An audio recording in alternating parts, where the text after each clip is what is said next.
Let's be honest, holy damage in Elden Ring is not very strong, at least when playing the PvE. Out of the 15 Remembrance bosses, 10 of them have 40% and 3 of them have an insane 80% holy damage resistance. But this wasn't gonna stop me. In this round I'm playing as the ultimate Golden Order Fundamentalist. But what does this mean? Let me tell you. I'm only allowed to use weapons that scale with Faith the best, or weapons with Sacred Affinity. I can only wear clothing that is related to the Golden Order or the Earth Tree. Same goes for shields and incantations. These incantations include the Golden Order, the Earth Tree, and the 2 Fingers incantations. Okay, now that you know the rules, let's begin. I started off by picking the Prophet class because it has the highest Faith stat out of all the starting classes. You actually get the Catch Flame incantation with the starting class, but I'm not allowed to use it since that is a work of heresy. I died to the Grafted Scion. I picked up the flail from this carriage at the gate front, then I headed to Fort Height. On the way there I gathered the Physic, the Charged Deck Talisman and the Charged Deck Tear. I picked up the first half of the Dexterous Medallion, then I headed to Caelid. At Lenny's Rise I farmed runes for a few minutes so I could wield the flail. Next I picked up this Somber Spinning Stone 9, killed this Scarab for a Somber Spinning Stone 8. Then I completed the Dexterous Medallion and picked up Radagon's Sword Seal. I went to the Weeping Peninsula to gather the Faith Nut Crystal Tear and to open this chest that teleports you to Leyndell. I did this so I could perform the Wrong Warp glitch. Just to explain how this glitch works, the key is the Memory of Grace item. This item usually lets you teleport back to the last visited grace at the cost of losing all your runes. But if you use this item and teleport back to the Round Table Hold just before the animation finishes and close your game just before you load in, this causes your character to be on unstable ground, so the next time you load up the game, you're gonna be in the default spawn location in the certain area. For Leyndell, this is right after the side of grace just behind the Reckoning Tree Sentinel. But why exactly did I skip this far ahead in the game? So I could collect the Coated Sword, my main weapon for the early game, and the Sanctified Vet Blade, which lets me give regular weapons the Sacred Affinity. Now that I could use my flail, I went and killed Crayol and leveled up Faith and Vigor. Next I gathered the 2 Fingers heirloom from Liurnia, I killed Anastasia and Caelid for the Sacred Scorpion Charm, I picked up the Star Scourge heirloom and went to the Jail Cave for a Somber Spinning Stone 5. Next I paid a visit to Iji, bought some Spinning Stones. Then I went to Mount Galmir, picked up this Somber Spinning Stone 6, Golden Vow, and entered the Volcano Manor.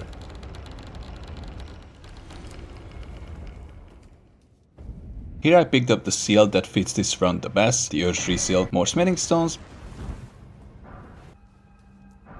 Next I killed the Earth Tree Avatar in West Liurnia for the Holy Shroud in Cracktear. Then I talked to Brother Corin in the Altus Plateau and bought Discus of Light from him. Now I headed to the Altus Tunnel to pick up yet another Somber Smithing Stone 5. Okay, after hours of setup, it was time to kill Margit. Let it be Margit the Fell.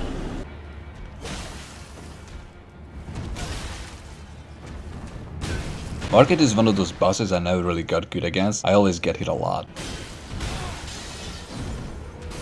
Okay, can someone explain what the hell he was doing here?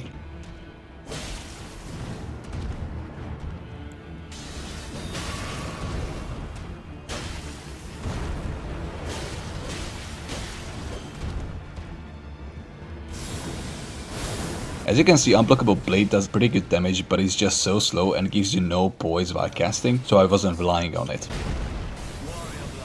Just a side note, this part of the run was still on patch 1.06, so Unblockable Blade wasn't as fast as it is now.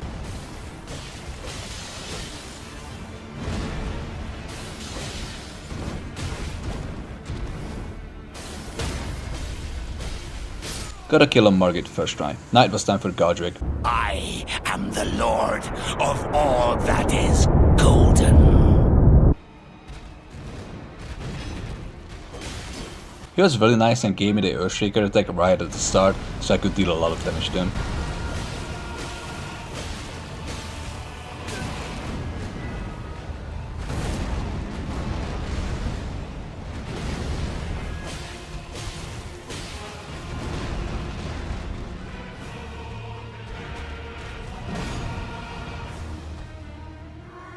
When he goes for his big flurry, I usually just run away. I find dodging it pretty difficult actually. As you can see, you still get a pretty good punish at the end, and if you have ranged attacks, you can sneak those in while he's just swinging his axes too.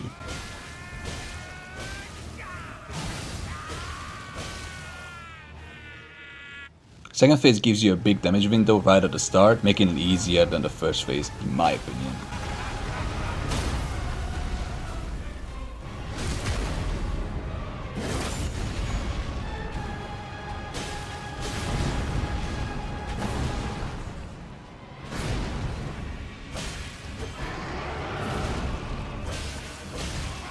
And yeah, Godric's down. Of all that is golden. After Godric, I decided to go back to the Volcano Manor to defeat the Guskin noble.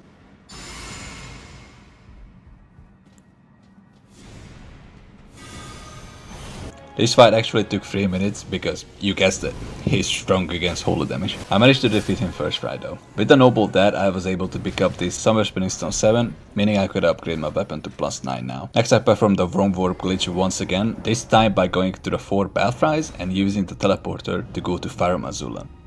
Here you end up right where you teleport after defeating Fire Giant. I came here to pick up the Somberstone Miner's Bell Bearing 4, that's right next to the Site of Grace.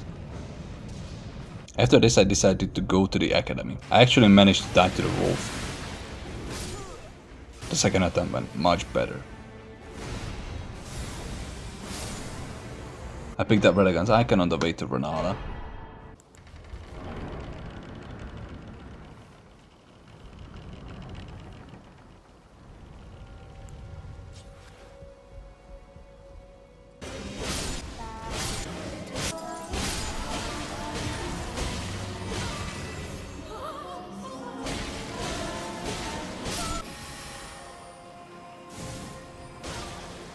She didn't stand a chance. Next I completed Varia's questline, went to Mogwin Palace, farmed some runes. Verdun was next.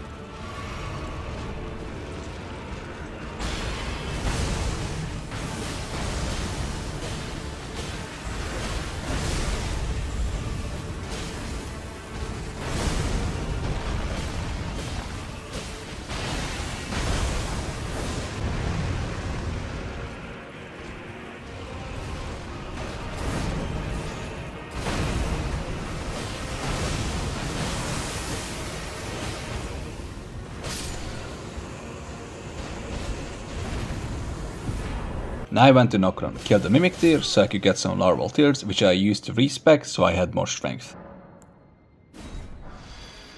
Next I killed the E3 Sentinel Duo for the Earth-3 Great Shield, my next main weapon. You must be asking, but it's a shield, how is it your next weapon? You see, the Great Shield has a really unique Ash of War that lets you parry incoming projectiles, and when you do that, it sends back a really damaging projectile of your own. But it also works for incantations that return you after a while, like Discus of Light. Check this out.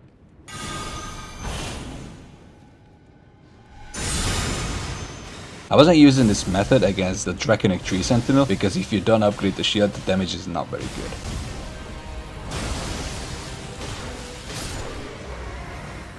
I went back to the fortified manor and picked up the 2 Fingers Prayer Book for the Lord's Heal. Next I defeated Goldfree.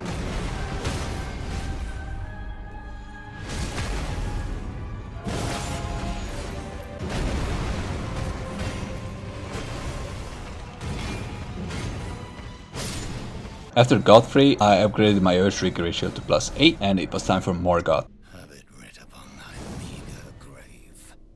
Felled by King Morgoth. I played this as safe as I possibly could. Again, I'm not very good at this fight, so I came up with this game plan of running away, when at a safe distance, throw Discus of Light and reflect it when it comes back. This fight took really long, but it was really fun playing this zoning battle with Morgoth.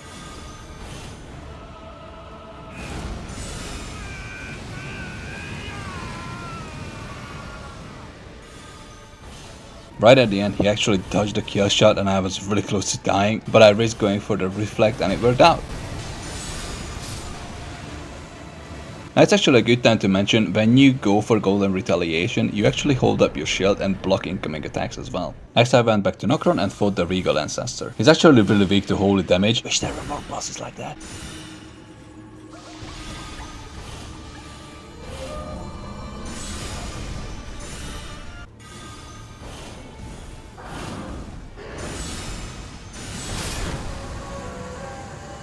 I headed to Caria Manor, killed Loretta, spoke with Ronnie, picked up the Fingerslayer Blade, gave it to Ronnie, I went to the Liurnia Divine Tower, then knocked Stelap, I suffered through the Lake of Rot, and I fought Astel.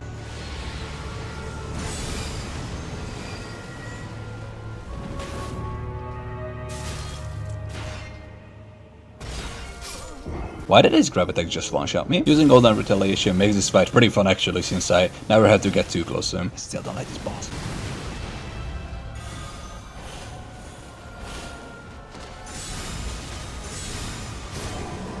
Next I went to the mountaintops of the Giants and killed Shabriri.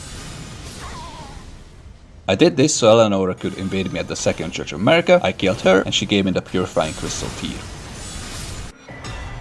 I thought the Purifying Crystal Tear would make Moog somewhat easier, but the fight didn't go so well.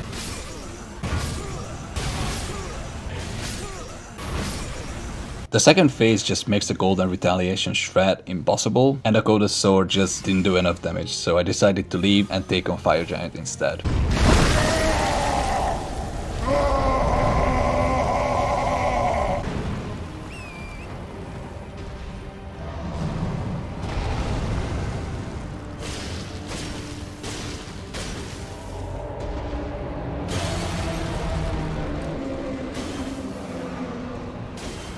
First phase went great, I didn't even get hit. Second phase didn't go so well, but I managed to kill him. Next I went to Farum Azula to take on the Gutskin duo and oh boy. It wasn't as bad as I expected actually. First I tried to use Vedagon's Rings of Light to attack them through the pillars, but this incantation is just so slow, I had to scratch this idea. I didn't really know what to do here, and then I figured out that the Discs of Light travels through the pillars just like Vedagon's Rings of Light, making the Golden Retaliation shred perfect for this boss. The Gutskins even help you out by throwing black fireballs here and there, giving you free ammunition.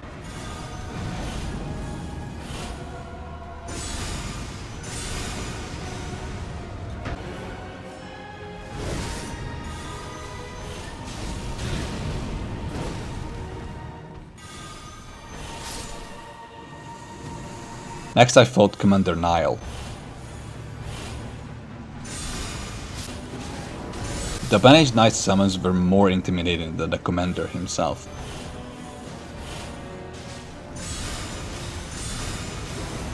It looks like if you're far enough away from him, he can only do 2 attacks that are extremely telegraphed.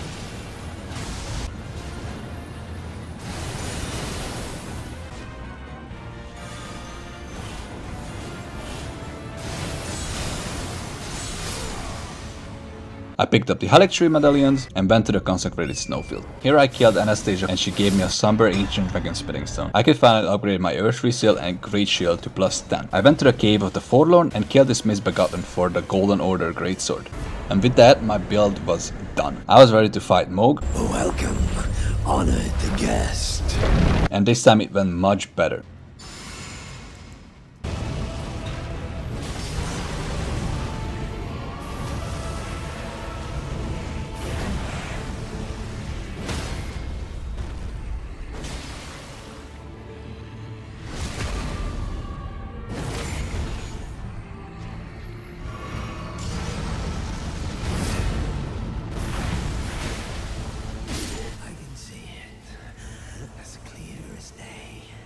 Next I completed Alexander's questline to acquire his shard. The shard actually works for the Earthtree Great Shield, giving me a huge damage boost. I went to the Halictree and fought Loretta.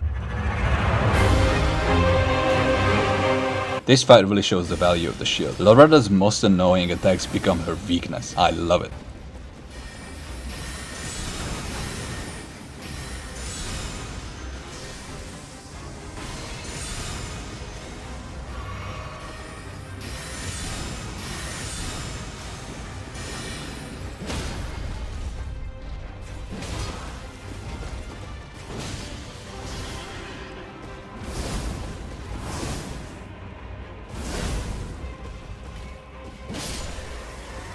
I gathered the Dragon Crest Great Shield Talisman to counter the insanely high endgame damage of bosses. I went back to Farum Azula and took on Malekith.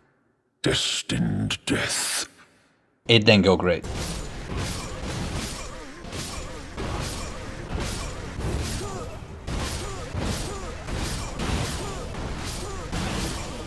Malekith normal has a really low health pool, but he has an insane 80% holy damage resistance, and even though the Golden or the Greatsword does deal some physical damage, most of its damage is holy. I was trying for hours and hours and I was ready to give up, but then So they dropped the 1.07 patch in the middle of my recording session, and no joke, this small change helped out a lot. Breaking Maliketh's poise actually felt easier, and I felt like I was rewarded better for going for charged heavy attacks only. After a few tries, he went down.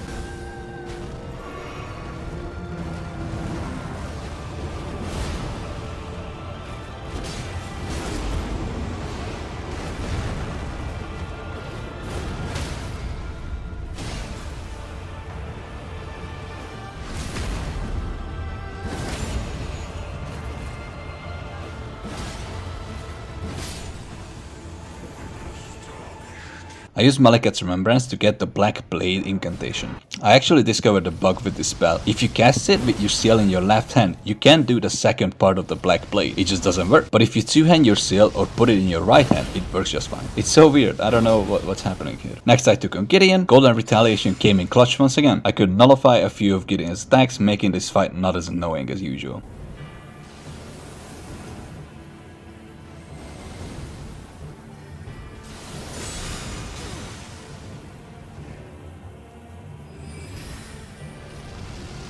And I don't know if this is intended, but he was not reacting to my Black Blade casts, he just tanked them like a Chad.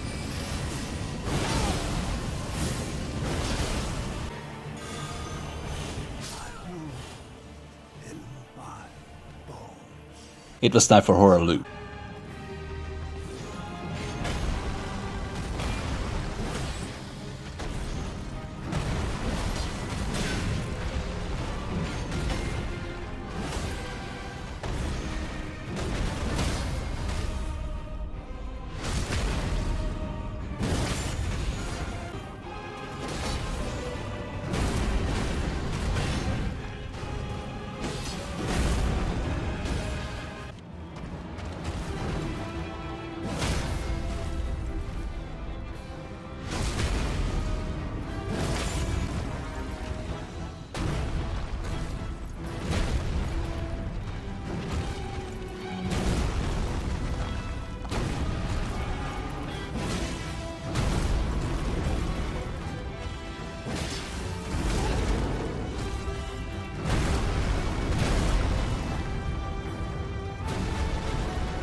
With the first Elden Lord down, I could finally get some better armor. Ah, look at the drip. And now it was time for the final battle.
And that's it. Hope you enjoyed the video. Like, subscribe, all that cool stuff. Check out my Twitch. Link is in the description. Alright, see ya.